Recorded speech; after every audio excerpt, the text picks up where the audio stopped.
I thought proposing to the woman I loved in front of her friends would be the most beautiful moment of my life, but instead, it turned into the most humiliating night I've ever lived.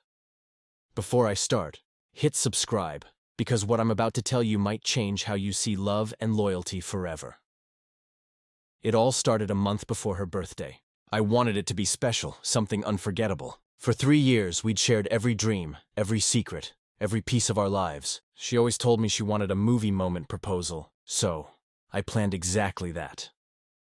I contacted her closest friends, arranged a surprise birthday party at a cozy rooftop restaurant, decorated with fairy lights and red roses, her favorite. I even made a slideshow of our pictures. The first coffee date, our beach trip, the time we got caught in the rain and laughed like kids. Everything had to be perfect. That night, as she walked in wearing that red dress, the same one I'd gifted her last Christmas, my heart raced. The music stopped. Everyone clapped and shouted, "Surprise!" She smiled, looked so happy. I thought this was it. The moment our story turned into forever. I glanced at the small velvet box in my pocket. My palms were sweaty, my chest tight with anticipation. Her best friend whispered, "Do it now. She's glowing." So I took a deep breath, walked to the center, and got down on one knee. Her friends gasped. Phones came out, flashes everywhere. She covered her mouth, eyes wide. And as I looked up at her, under the twinkling lights, surrounded by cheers, I knew I was about to give her everything. At least, that's what I thought. My hands shook as I held the ring box open. My voice cracked, but I managed to speak. 3 years ago, I met you. And since then, every day has been better because of you.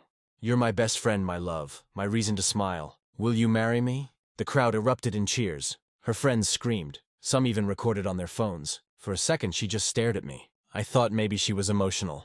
But then her expression changed. She laughed. Not the shy, happy laugh I expected, but the kind that stings, sharp and awkward. She looked around, then said, "You're joking, right?" Everyone went silent. I tried to smile, thinking she was nervous. "No, I'm serious. I love you." Her smile faded. Her tone turned cold. "I'd rather stay single than marry someone like you." The room froze. The music stopped. My knees went weak, people whispered. Some tried to look away, others stared, waiting for me to react. I felt my throat close up, like I couldn't breathe. She crossed her arms, saying, "You're sweet, but come on. Did you really think this was serious? We were just having fun." Her words sliced deeper than any knife could. I dropped my gaze to the ring in my hand. My heart wasn't beating. It was shattering. In that moment, I realized something terrifying. I loved someone who didn't even see me as real, and everyone was watching me break. I stayed on my knees longer than I should have. The lights above felt blinding, the air thick with tension. Her friends exchanged glances, unsure if they should comfort me or pretend nothing happened. She laughed again, brushing it off. "Don't make it dramatic, okay? You're a nice guy, but not my forever type." My fingers trembled as I closed the ring box. My throat burned from holding back tears. I whispered, "Then why did you say you loved me?" She shrugged, "Because it felt nice at the time."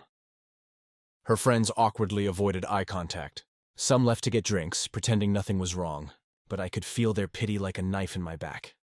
Every second stretched into eternity. I stood up slowly, forcing a small smile just to save what little dignity I had left. I muttered, "Sorry for ruining your night." She didn't even look at me and just said, "It's fine. Don't make a scene." That was the last thing I heard before walking out. Outside, the city lights blurred through my tears. I leaned against my car, my chest aching. My phone buzzed. Dozens of notifications, messages, photos, videos. The proposal was already online. I had become a joke on her friends' stories.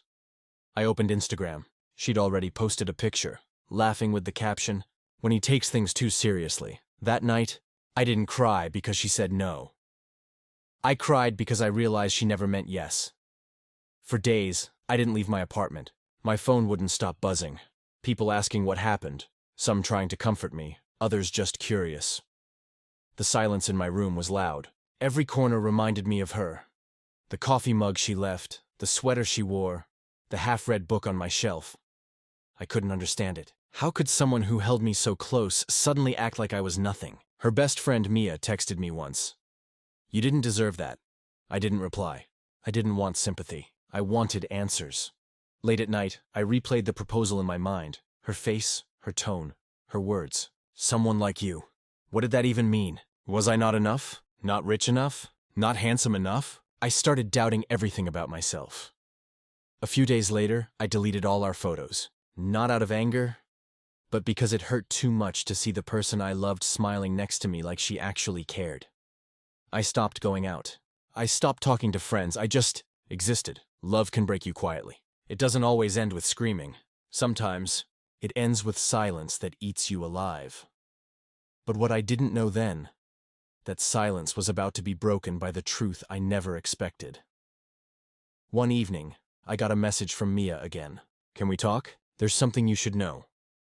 We met at a small cafe. She looked nervous, like she was about to betray a friend. Then she said the words that flipped everything upside down. She was already seeing someone else. Even before the proposal, I froze. Mia continued. She didn't plan to say yes. She wanted to humiliate you, in front of everyone. Her new boyfriend was at the party too. She wanted him to see it. My chest went cold. All those moments, the strange texts, her sudden mood swings, the nights she said she was busy with friends, it all made sense now. She didn't reject me out of fear or confusion. She rejected me because she wanted to hurt me. Mia apologized, saying she couldn't stay silent anymore. I thanked her and walked out. For the first time in weeks, I didn't cry. I just stood in the rain, letting it wash away everything. The pain, the shame, the memories. That night, I made a promise to myself. Never again would I beg someone to love me. I didn't block her. I didn't seek revenge. I just disappeared from her world completely. And that silence, that's what hurt her the most. Months later, I met someone new. Someone who didn't care about perfection or grand gestures. She cared about effort, honesty, and presence. Now, when I look back, I'm thankful for that heartbreak. Because sometimes, rejection isn't the end. It's redirection. If you've ever been broken, if someone ever made you feel small for loving too deeply, remember this. You are not unworthy. You just gave your heart to the wrong person. Tell me in the comments, have you ever loved someone who made you feel invisible? And don't forget to subscribe for more real stories that heal, inspire, and remind you that every heartbreak leads to a new beginning.